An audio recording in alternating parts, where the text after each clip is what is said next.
Welcome to the Emerging Minds podcast. Welcome to part 2 of our conversation about co-design. I'm Lydia Trowse, Child and Family Partnership Coordinator here at Emerging Minds. And I'm once again joined by our Child and Family Partner, Jason Tyndale, psychiatrist Jackie Amos, and researcher Rhys Price-Robertson. If you haven't already, please go back to part 1 of this series where we set the context for this discussion and cover practical tips and insights for a successful co-design process.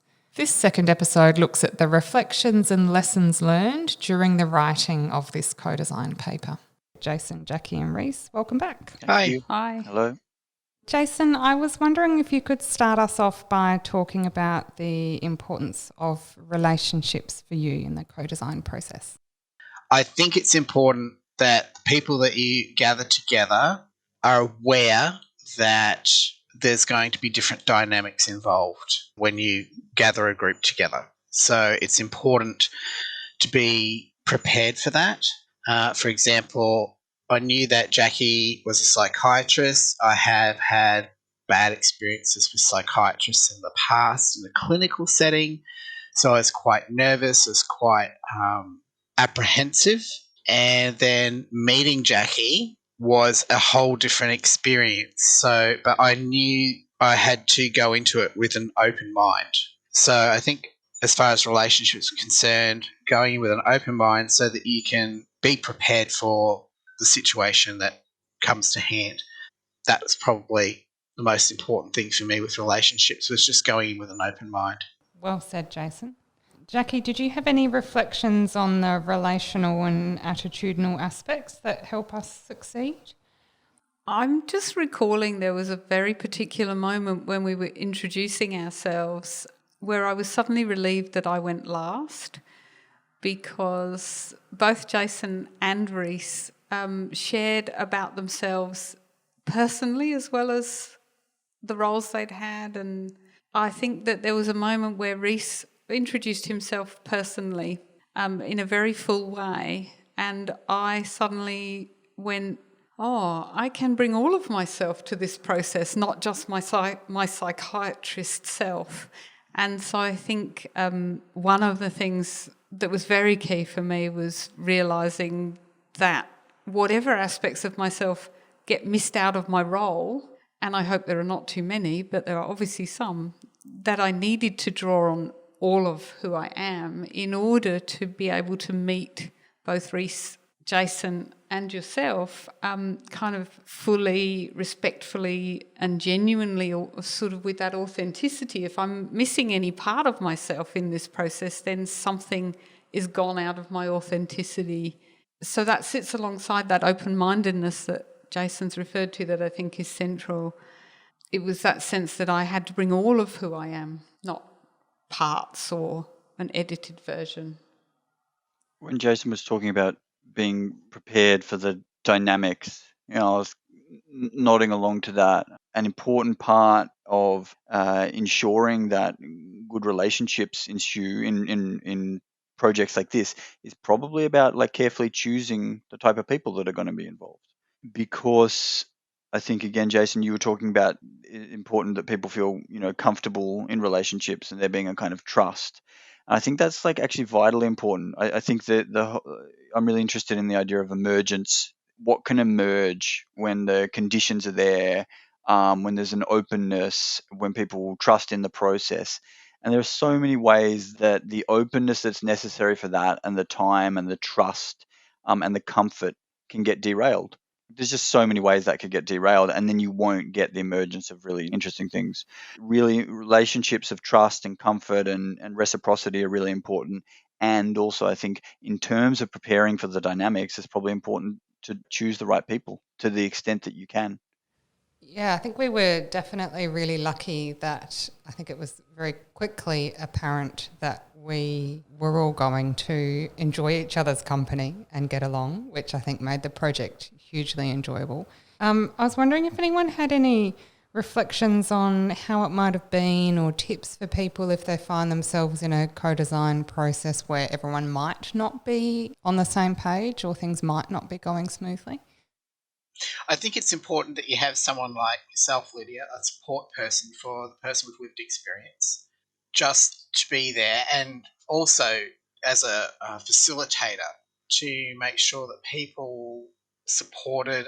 You've got to have someone there who can sort of throw the flag down, so to speak, and just try and get everything back on track. But I have a hard time trying to visualize how that would have been, like if everything had gone sideways suddenly, how we would have got it back on track. But somehow I feel that with the personalities that we had in the room, that it wouldn't have been a big issue. I think we would have been able to sort it out like grown adults and come to some sort of terms in regards to disagreements. But I think even if we did have disagreements, I can't think of any that we had.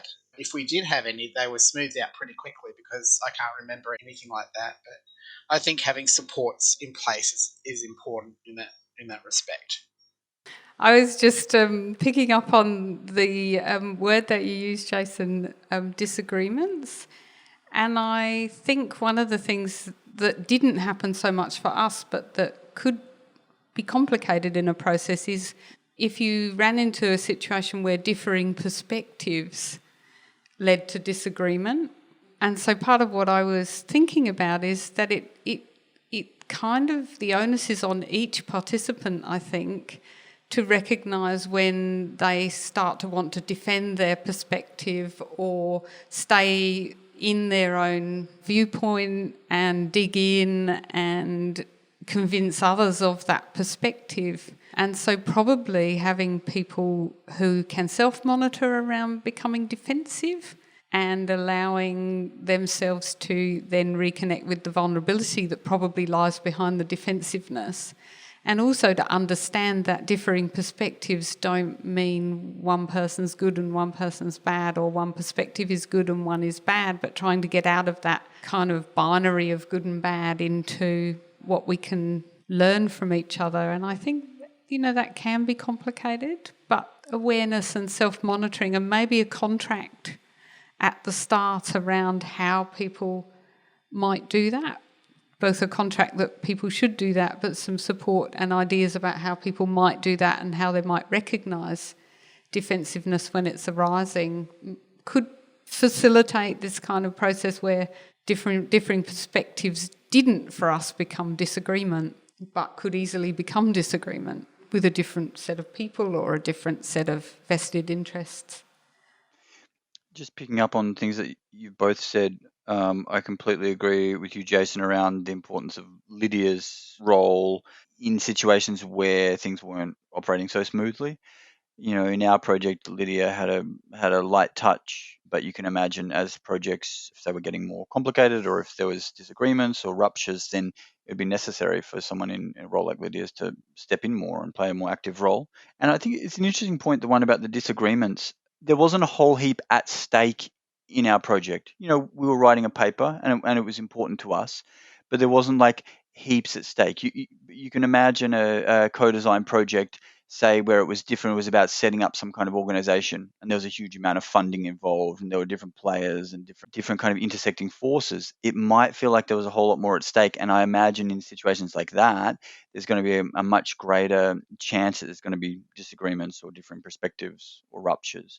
And in that situation, again, I think it would come down to the importance of having a really strong facilitative presence, which would make it a different process to the one that we went through, which was very even and very collaborative.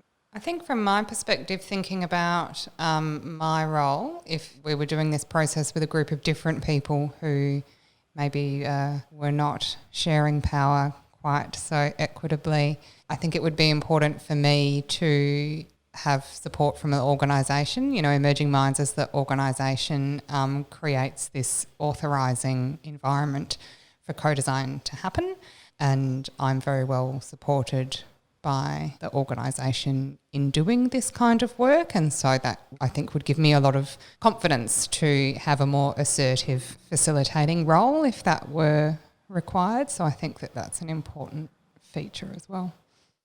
I like Jackie's idea of the contract, just to build that trust and that foundation of understanding. I think having a contract of some sort, to state how we're going to do it, in a nice way, not a you must do it this way, but in a nice way of saying, let's all agree to do it this way and we can agree to disagree. I think in this project we really acknowledged that there can be a real power imbalance between people with lived experience, clients of services, and people in professional roles. And we tried to be really explicit in ways that we tried to balance that power. And one really obvious way of doing it was that we centred Jason's voice in the paper. So the paper was broken into sections and Jason had the great pleasure of writing first for each section. Did anyone have any reflections on how that worked in an exercise of trying to balance power? Since I had to go first, that was no pressure. No, it was a little bit daunting because I wasn't sure what I was doing, to be honest. With a paper, I'd never written a paper before, so that was something that was just something new to me. So that was a challenge. Was it unusual, Jason, for you to have people in positions such as Jackie and Rhys who were sort of really stepping back and saying, no, you go first? What do you think? Was that strange, or how was that for you? It was, but Jackie and Rhys had to give up a little bit of their power to get it to work, so it turned out really well. And that's one of the really good things about this project, is that I honestly, authentically and genuinely wanted it to work. And I believe that Jackie and Rhys would agree to that. That's something that they wanted it to work too. And it was a real team effort. Like, we're all equals in that respect. We all have different strengths and skills, but it was a cooperative effort to work together. And so being first off the rank to do the writing, I think just set the stage for how Jackie and Rhys could respond to what I'd written and give them time to reflect perhaps on what I'd written, and also time to reflect on how they would respond to those statements. But Jackie's really grounded in families and children, so she knows what she's doing there. And Rhys was really able to narrow the focus down on things and pick the meat off the bone. So I think it all worked out really well in the end. I feel like there definitely was some kind of coming together where people sort of stepped back and allowed the process to work. But at the same time, people had critical skills that they also brought into the process. And it was interesting how we all kind of negotiated it. It was like a little dance. It wasn't always spoken, but there was a bit of checking back in. And I remember Rhys saying, as he was helping to formulate our ideas into a plan, checking that everyone was happy with how he was doing that section of work. And so it was quite a nice collaboration in that way of people's different skills. Yeah, that was a thing I did struggle with a little bit when we were talking about in terms of power and voice, and because I found myself up on the whiteboard or the big sheets of paper, butcher's paper that we had, and I was like, people would talk for 10 minutes, and I guess it's a tendency I have, or it's a thing that I do. People would talk for 10 minutes and then I'd write like a kind of like a single sentence or a line down or whatever. I'm like, this is what I think we're talking about. What do you guys reckon? And at the one hand, I think that it did help the project, and it was an important part of the project, and that's the feedback I got from both of you or all of you. But on the other hand, I was very aware that, well, that's an act of power there. Taking 10 minutes worth of speech and turning it into a single sentence is an act of pretty strong interpretive power. So, yeah, I found it hard to kind of straddle that throughout this project. I think it was necessary. It wasn't just like, oh, okay, we all just have to like drop our power down to zero or something. Because so that was a type of power that I was enacting, but it felt uncertain. And it felt like I had to keep checking in, and the feedback I was getting was like, this is appreciated. But yeah, it was certainly something to navigate. And just reflecting on what you're saying, Rhys, I started to think that there's some really subtle and complex things that go on when we're balancing power, because there's a tendency initially to think, well, we just have to jettison power or redistribute power. But in some ways, then, if we just jettison what we bring, we then lose the contribution that we have to make. So it felt quite delicate. And I think it was being able to check back and have immediate feedback, but also trust that the feedback we were getting from others was actually real. So that, we would build a sense that somebody would say, well, actually, Rhys, no, I don't want you to do that. Or actually, Jackie, you've been talking for the last 25 minutes, time to stop. I think that was really crucial to balancing power, is how can we bring our richness, bring ourselves and bring our contribution. So it's like somehow embodying our personal position or our personal power without imposing power was that kind of really delicate dance. And certainly I can speak for myself. I was desperately relieved when you started to do that, Rhys, because it's not one of my superpowers at all. And so it was really a moment of appreciating a skill that you brought that was vital to the process. Well, I was just thinking about how that worked out for us, and how in some other situations it might not work out. In some other situations, if I embody my power as a white cisgendered man with a fair amount of educational privilege and so on, if I embody that, then that's going to feel disempowering to people almost no matter what. I think I agree with you. It's a complicated and tricky thing, and it would be kind of case by case and group by group how you would have to negotiate the use of power in the way that you're talking about, the way that we're talking. Yeah. And I think that brings me to something that is also a practice issue, which is that context determines so much of what is going to help a process along or impede a process, or even how power is read, or, like you're saying, in some contexts, you sitting in yourself could feel intimidating or disempowering, as certainly me sitting in myself with my role could.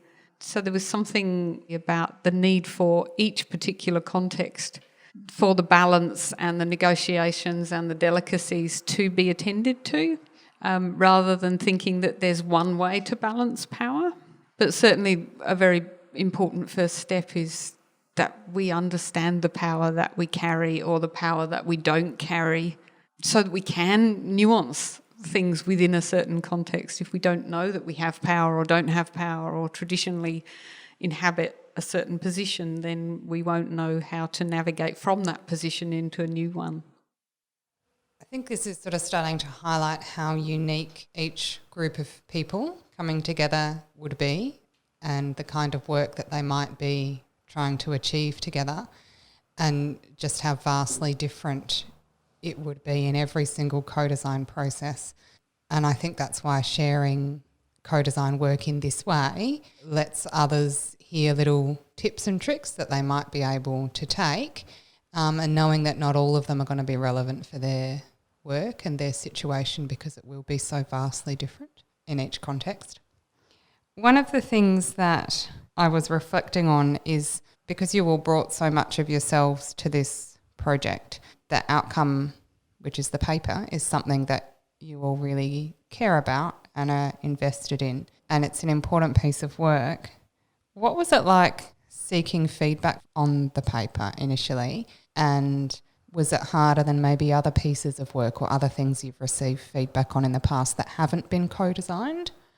I think anyone who writes things, gets things published and produces reports or whatever else would have a kind of their own experience of getting feedback. Often you get feedback from a lot of people. Feedback can be highly variable. I edit a journal and I get a first-hand glimpse of how subjective and sometimes random the process of peer review in journals can be.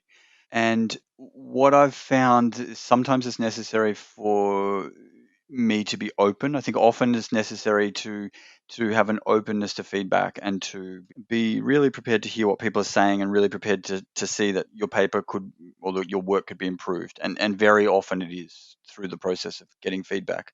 But other times, a number of times in a number of pieces of work, I go into like defensive mode. I become like a defensive father, like protecting the piece of work that I've created. And in some ways, I feel like I have to make a stand around, well, no, the paper shouldn't be changed. This is important. It's important this stays this way. It's important we use these words, or, it's important that this bit doesn't get taken out, even though that person's suggesting that it does. It's important that it stays. They don't understand, as well as me who wrote the paper. So it's this difficult mix of sometimes being open and then sometimes also being defensive and defending the integrity of what you've created. And so I think in this process, I felt a little bit preemptively defensive, because I was like, this doesn't seem like any paper I've ever written before. This doesn't seem like the kind of paper that the organizations we're working with have traditionally published. So I was probably preemptively kind of ready to do battle in some way. And it doesn't sound like the ideal attitude to go in with, but I don't know. It's honest. I don't think I needed to do battle in the end, but felt it necessary, like I was talking about before, to do some shepherding, and to say to people, hey, here's what this is. This is what it's like. This is why it's not like a normal paper. And we ended up getting feedback that was actually really great and made it clearer and made the paper stronger in the end. So that was really good. How was it for you, Jason, seeking feedback? Because I'm reflecting that this paper really centres around your voice and a lot of your family's experiences. So it's quite personal for you in a way, getting feedback on this paper. How was that for you?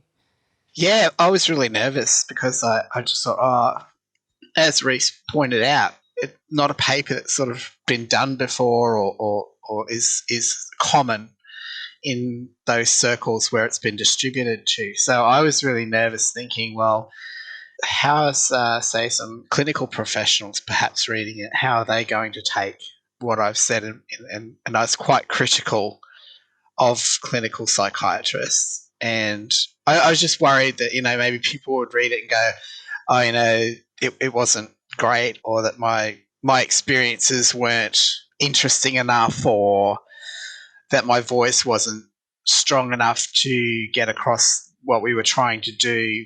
So there was a lot of nerves involved. But when I saw the positive feedback, I was overjoyed and thought, well, this is really good because people are reading it, and that's a start. And then getting positive feedback was really nice because I thought, well, people are reading this and they're taking it on board, and I'm hoping that people will use it as a guide, I guess, to co-design, and maybe it'll make a difference somewhere down the line. And even if it only makes a difference to one person or one family or one child, then it's made a difference somewhere along the line. And I think for me, that's the joy that I get from working on projects like this. Thanks, Jason. Jackie, did you have any reflections to add on that? I just wanted to say that I sit very much alongside Rhys in terms of having had experiences of publishing, so that balance between being open and defensive was something that was in my mind when I knew that we were sending this out for review. But there was a sort of wild card that I experienced when we got the feedback, which was that I had become so comfortable with our little group understanding me as a person that I forgot that the reader would only understand me as a psychiatrist. And so we had some feedback about the way that I had worded things that really indicated that if you only read from that perspective, it didn't sound so great. And I understood when I read it, I went, oh, good point. But the really beautiful thing was that, Jason, you came to my rescue and kind of said, yeah, but Jackie didn't mean it like that. And given where we started of being quite nervous about meeting, that was a very special moment for me in the process. But it also reminded me so much of, how much somebody knows about where you come from in the world completely affects how they hear what you say, whatever your intention. And I hadn't expected that feedback, and it was a really good reminder that unless you know me, then you only know me as a psychiatrist, and that will come with certain assumptions. So that was an interesting part of the feedback. Yeah, that was. I think we were all really grateful to get that feedback so that you could be portrayed as we know you in the paper, Jackie, which I think was important to everyone. I was wondering if anyone had some comments on how this kind of co-design work might make a difference to families and children across Australia. I'm hoping that the practitioners that read the paper will not just focus on that person, but to look at all the factors surrounding that person. So their carer, their children, their whole family unit. I think it's a key to unlocking a lot of things surrounding the individual. And you've got to look at how it affects families, how people can see the big picture, I guess is what I'm trying to sort of paint. So that will go to helping families by the practitioners looking at the whole jigsaw puzzle and not just one piece. And that hopefully they can take all the pieces and then put it together. And that's where good practice comes in, I think, when you can involve everyone. Because if you're going off, say, someone with a lived experience like myself who went through a lot of issues, but my family was suffering at the same time. And it was really difficult for me to express that to the practitioners that I was going to. They didn't want to involve the family. They just wanted to put me in a little box and prescribe me some medication and say, look, off you go. But they weren't looking at the fact that I wasn't responsible enough to take my own medication. I had to have my wife, my carer. She was responsible for that, and she was responsible for looking after a family while she was trying to look after me. So I think if one thing comes from it, it's that they look at the whole picture and try to make things work for everybody and not just for the one person, but to actually look at the whole family. I hope the practitioners would read it and would be using the kind of reflections that we were using in our co-design process and those questions that we came up with and bringing that to their practice. So that's one way it might help families and children. I mean, how much a single paper can help families and children, I'm not so sure. Bit by bit, each little paper maybe, and you get more papers like this and you get more writing like this, it might start to help. I think that goes to another point, which is kind of like, one way maybe this can help, and this is a kind of an indirect way, but this is a way that maybe could build, is that doing projects like this, it starts normalizing things like co-design. So people see this, on the Emerging Minds website, and then they listen to this podcast, and lots of people are talking about co-design, and the idea of including people with lived experience in research projects or in policy making initiatives or in practice in new ways, that all becomes more and more normal. So I think maybe we're kind of part of a process of like normalizing the kinds of power relationships that we're exploring in the paper. And I think just a little bit from my perspective is that as clinicians, perhaps we consciously strive to hold our preconceptions and theories and technical knowledge lightly and make sure that it doesn't get in the way of relationship, that if that message somehow reaches into the clinical community and encourages us to keep reminding ourselves to do that, then that would be one of my hopes. Hearing everyone talk about the co-design process, it strikes me that it's a lot of thoughtful work and potentially challenging work for each person involved in their own way. How did you guys find this experience? Was it worth it from you, all the effort that you needed to put in and all the careful consideration you had to give everything that you said and wrote about? Was it worth the effort? It was totally worth the effort. I loved every part of the project, and I was so excited when we started, and I was still excited when we finished, and then we had the opportunity to do this podcast, and I thought, well, that's a great way to wrap it up because we put so much time and effort, and I put a lot of myself into it, just wanting it to work. So, I think it was great. It was totally worth it.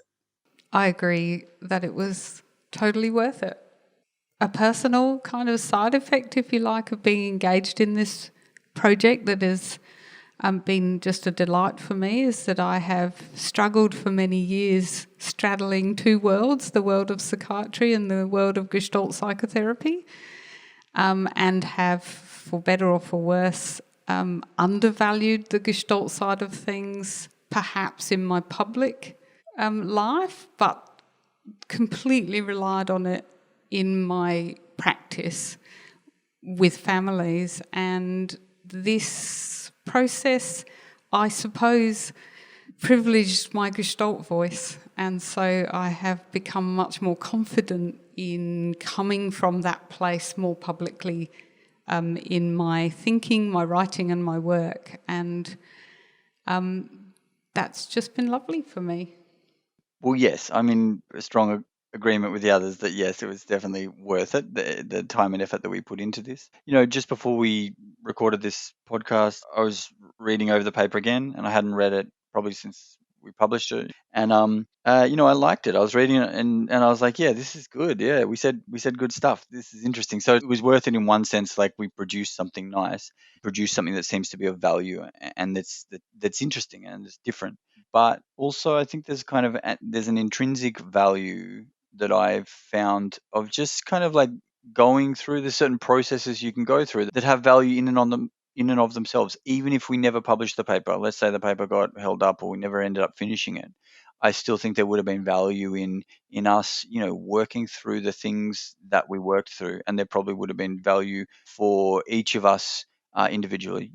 Jackie, you're talking about the value for you. I had a bit of a similar process in terms of feeling like for me, in many ways, I feel like I have been and really am now kind of moving away from research in the way that I traditionally did it. And this was a kind of reminder. It's like, oh no, there might be ways for me to find a place that straddles research and the type of practice that I want to do as well. And that feels like an intrinsic value regardless of whether we produced a good paper or not. Thanks, Rhys. So I feel like Jackie and Rhys have probably touched on this final question, but see if you want other things to add. But I'll start with Jason. Jason, has the process for you changed anything for you personally or any of your interactions professionally or personally?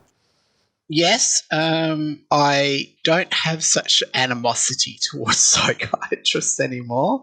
I think it's because Jackie showed me that they're human and that they have their personalities, I guess. And it was just lovely that Jackie has such a lovely personality and is so easy going and laid back and easy to talk to. And I thought, well, if I go into the next doctor, I've just got to sort of like go, well, they're human.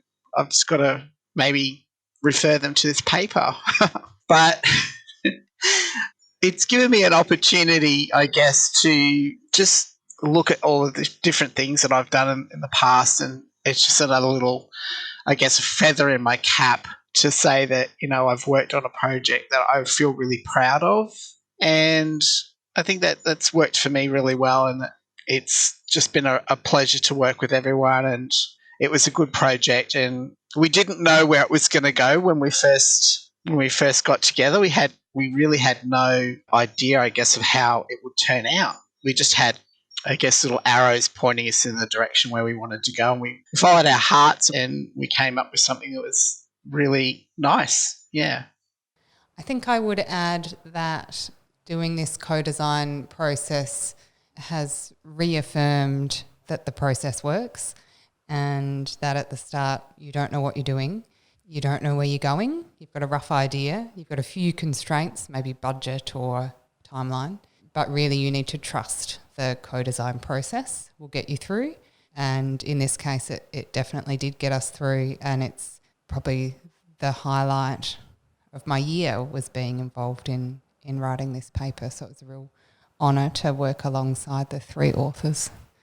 I just wanted to add one thing, that the other thing this has done has focused me on looking everywhere for opportunities to involve lived experience in things that I do, and that's been another really important professional outcome.